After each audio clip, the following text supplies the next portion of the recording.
My name is Joe Guerrera, and I know fish. And today we're going to talk about crudo. Crudo means raw in Italian. It's just the Italian version of sushi. Today we're working with tuna. What's important about it, besides having the fresh fish, is the way it's sliced. I'm cutting against the grain. It should be all even, a little thicker, a little thinner. That's a personal preference. And now we're going to take some olive oil, and we're going to drizzle a little olive oil on top. And this olive oil happens to be from Sicily.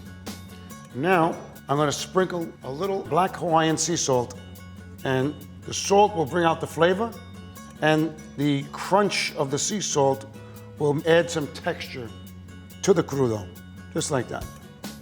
And there you have it. It's tuna crudo. Couldn't be easier or fresher. Wow, that's pretty good.